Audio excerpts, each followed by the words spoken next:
For yogis, at the start of the practice, when sati and samadhi are not yet good, one needs to apply labels, the names of things that one observes when one observes whatever mind and matter arises in their body.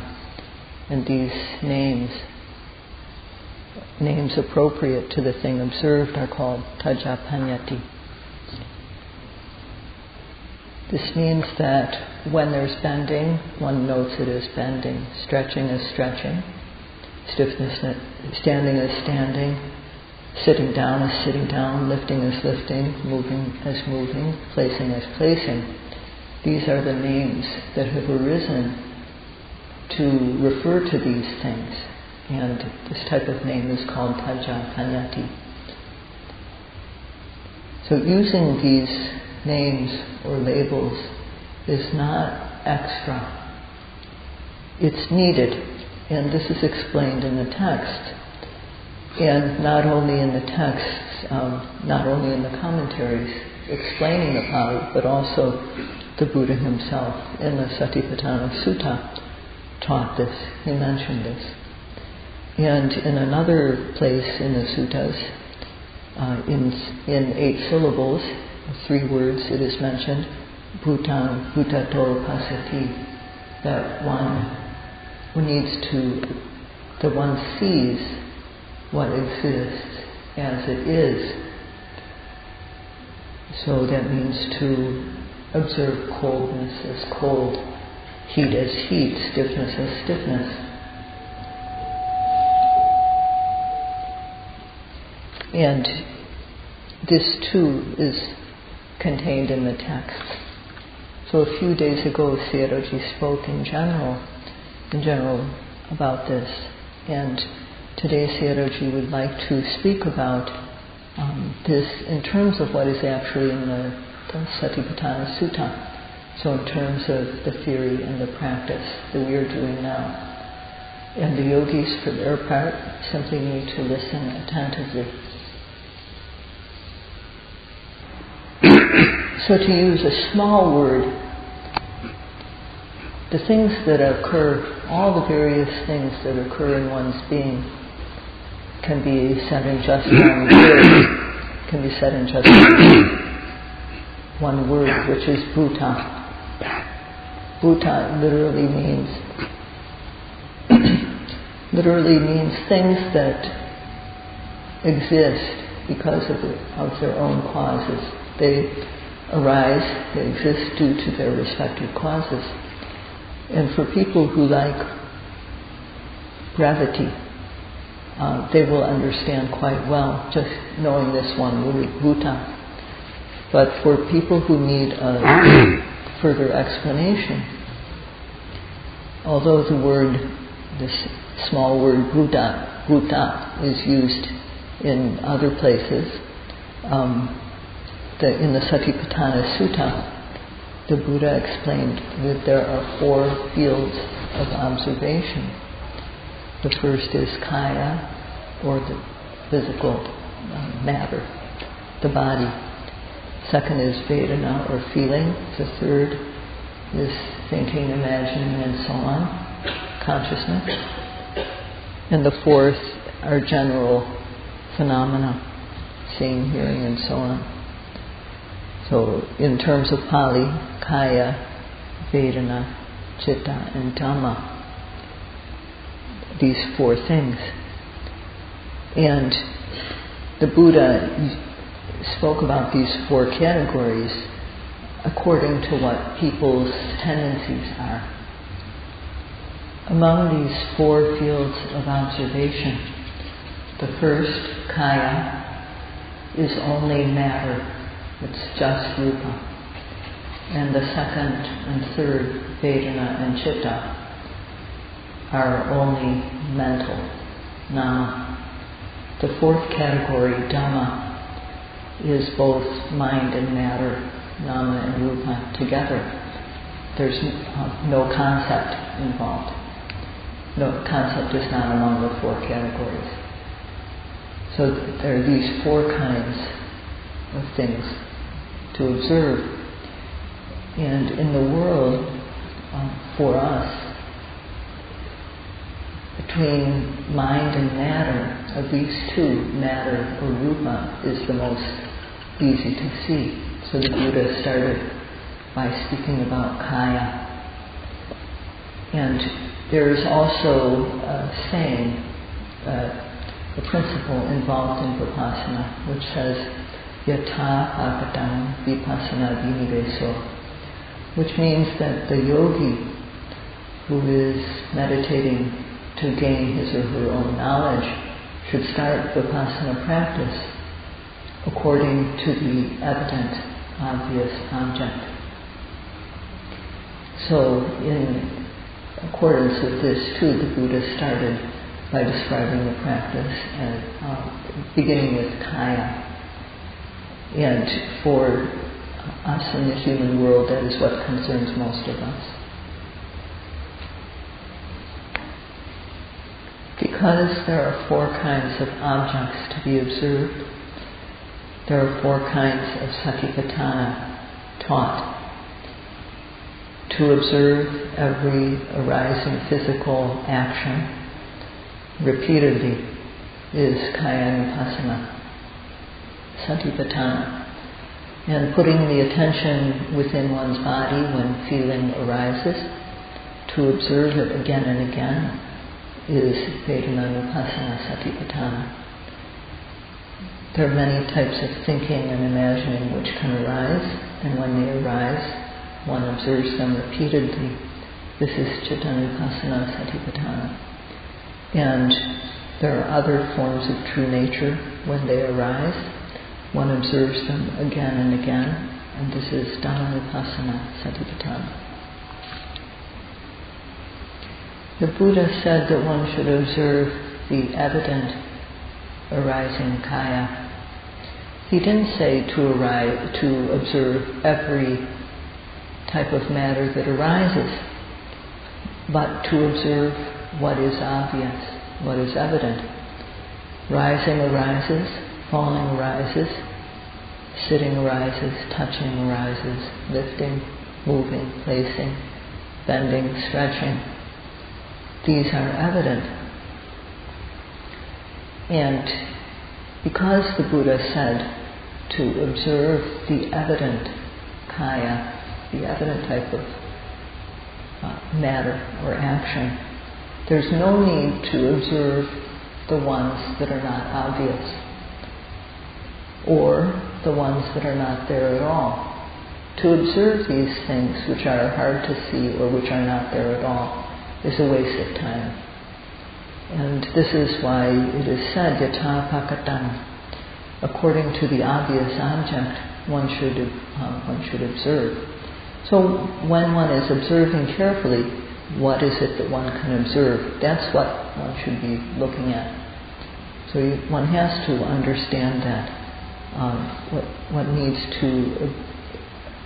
needs to observe is the evident, the obvious arising object, not the ones that are not obvious, and not to imagine something that is not there and then try to observe that.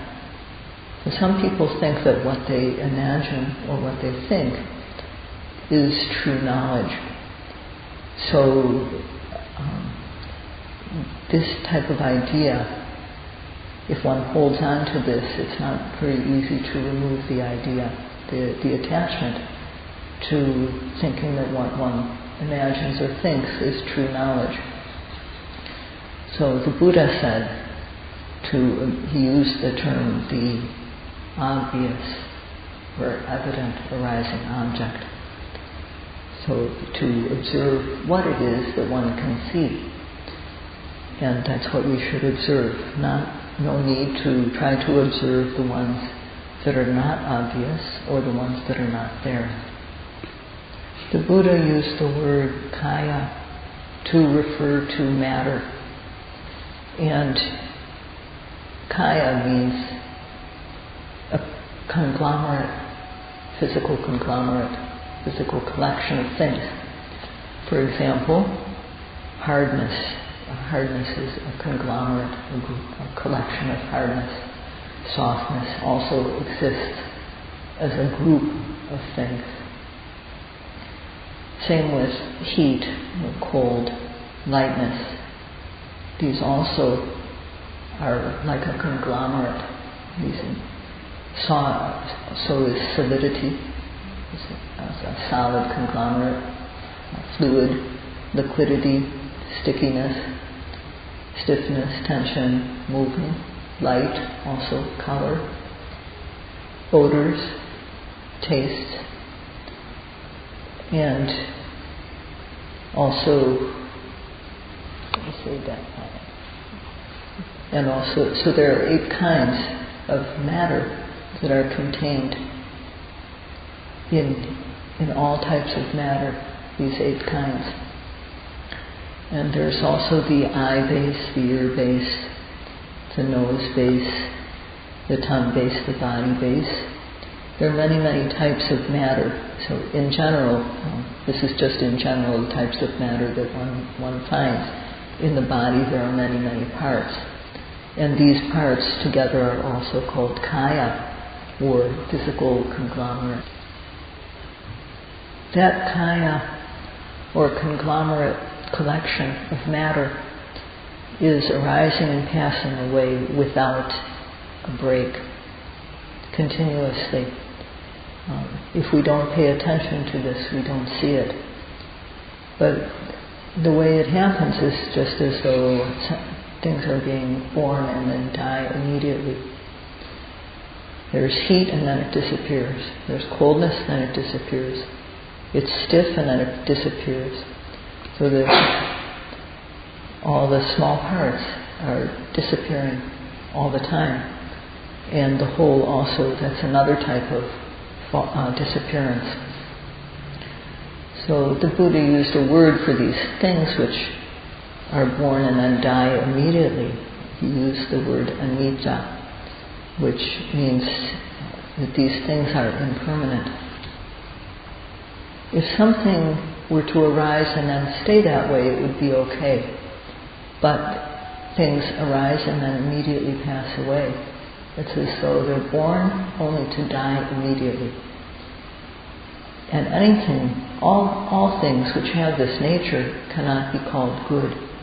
So the Buddha used the word dukkha to describe these, which is translated as suffering or unsatisfactory. And with this term too, as well as the term anicca, with this term too, dukkha, the Buddha disparaged mind and matter. There is no one who is able to make things which arise and then pass away not occur at all. There's no one who can make them stay good, stay in one way. It's not possible. Although people imagine that there is a soul, a jiva atta, that can control things, this is just imaginary.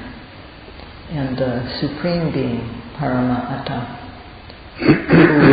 who rules all the individual souls, this too is just a product of people's imagination. This type of controller of what happens, the individual or the supreme controller of things, jiva-atta, parama-atta, these are not there.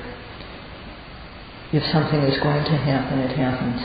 It occurs. One can't choose for things to happen or not happen. So they arise according to their own nature. And the Buddha used the word anatta for this. These are things which no self can make happen. No self can make them permanent.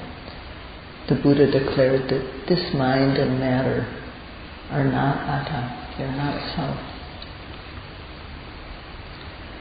Due to causes, there are many forms of rupa: hair of the head, hair of the body, nails, teeth, and skin, and so on. There are many parts in the body.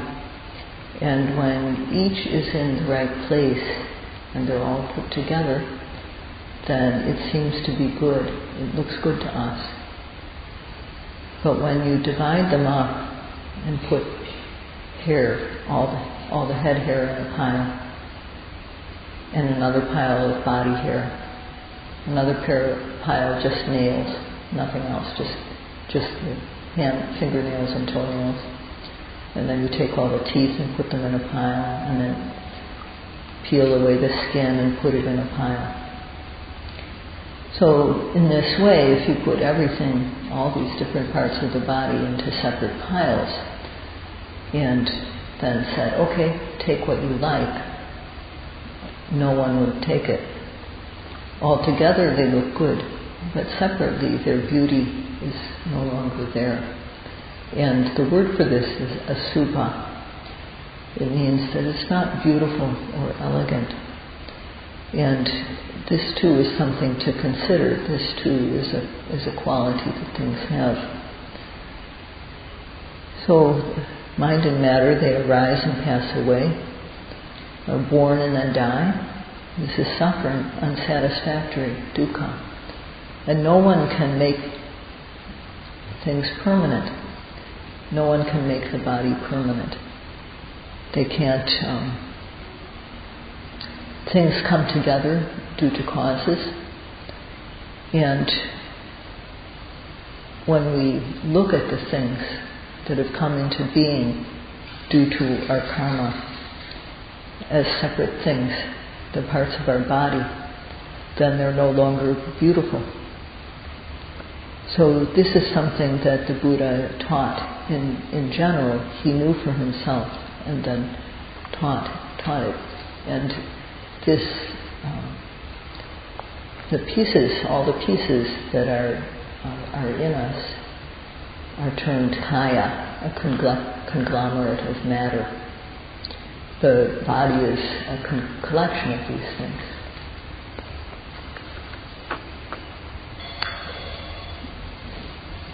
There's a big collection of matter in us, and we have to look at it to see what is really there. But if we look at the whole thing, it's not clear. So we have to see the thing that is presently arising, like stiffness or tension, movement, or heat or cold, or hardness and softness. And among the four great elements, stiffness, tension, movement, displacement, this is the most obvious of the four elements.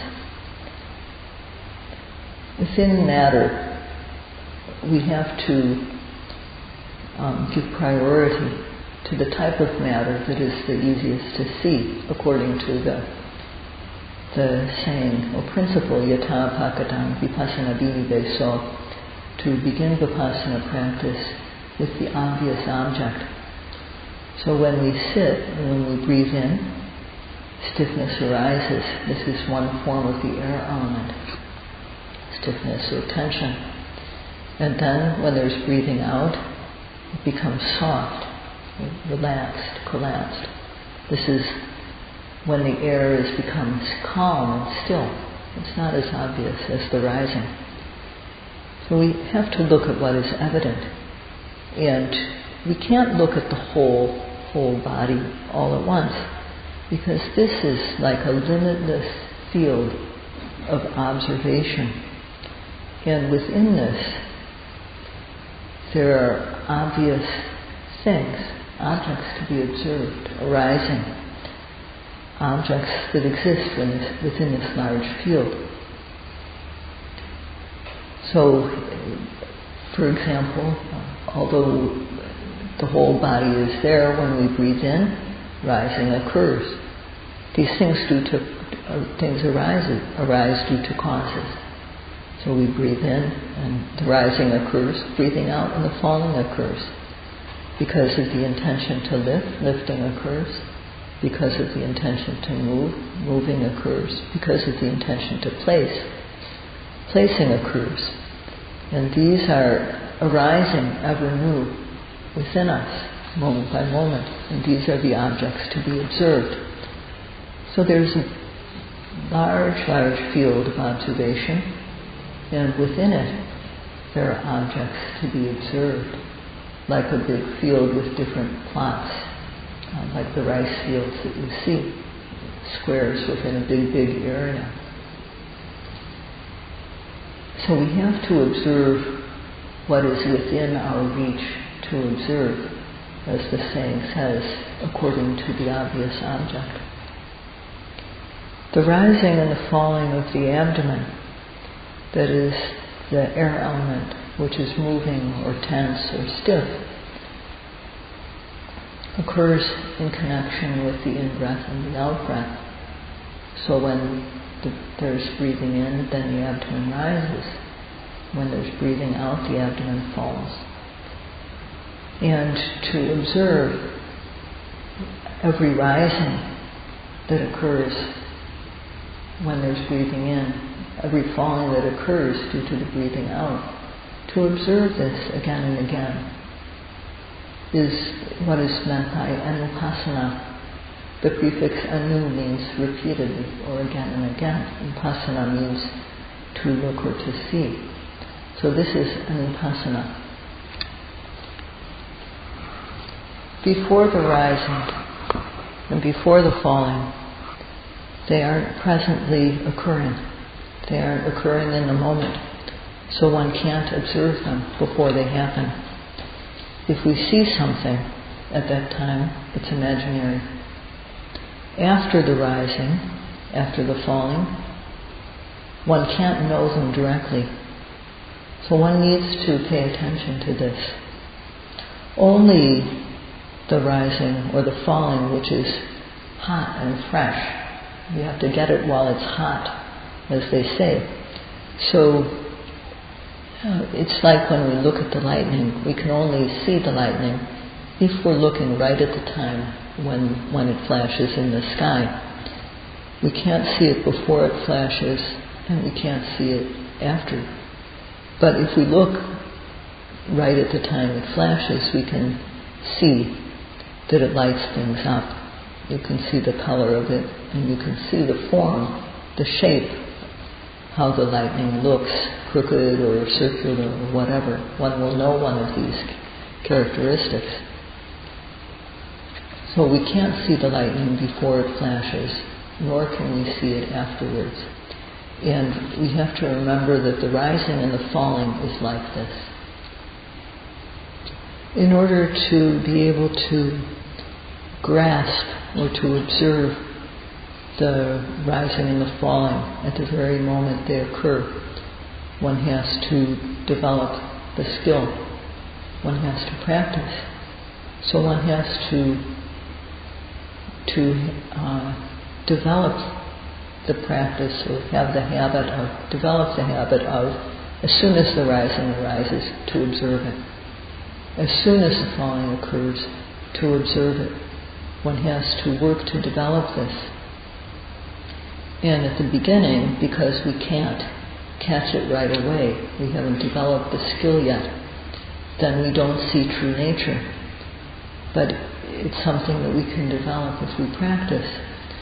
So only if we work to develop this skill will we be able to do it, otherwise not. So practice, this working to develop the skill, is an essential thing. And this is what is meant by Anupassi. That one has to practice in order to repeatedly observe the object. One has to develop the ability of repeated observation. And a person who does this is called Anupassi.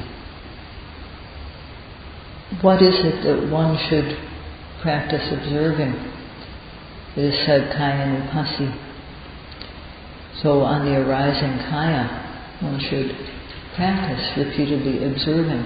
When the rising arises, note it is rising. When the falling happens, note it is falling. And use the label each time. Every time the abdomen rises, every time it falls, we have to try to observe it. We have to practice. It's important to practice. And when one does it a lot, one will be able to, there will be observation on each rising, each fall. One will come to possess a knowing of each rising and falling. So the yogi comes to possess this knowledge. And why does the yogi come to possess it? Because of developing the ability through practice. Without practice, no one will be able to develop knowledge. So in 1 week or 2 weeks or 1 month, without working to develop the ability, it won't arise. But what are the energies that are needed for this to happen? Sayadaw will speak about this tomorrow. Every second of the time, every rising, every falling, every lifting, every moving, every placing, one has to keep on trying to get the mind there. One has to develop the skill needed to get the mind to be a rising object. And if this skill is not developed, then one won't know. But when the skill becomes good through practice, then the results will arise. So try to do it. If you can try carefully, you will know special things within a week. Some people have been practicing for 3 weeks already, but they're not able to say anything definite about their practice. One shouldn't say things that are imaginary. One should only say what is definite. It's just like if we eat a lump of food. If you eat a bit of food and chew it, you know the taste immediately. It's very easy. So if you just, on the other hand, if you think while you eat, if you don't pay attention, then you won't know the flavor of the food, even if it's in your mouth. So one has to chew carefully and pay attention, and then one will know the taste. So Sayadaw hopes that people will develop the habit of observing again and again the rising and the falling, following it time and again. He's talked tonight about Anupassana, repeated observation, and Anupassi, the one who possesses this ability to repeatedly observe and know. And Sayadaw will speak about this tomorrow. That's all for today.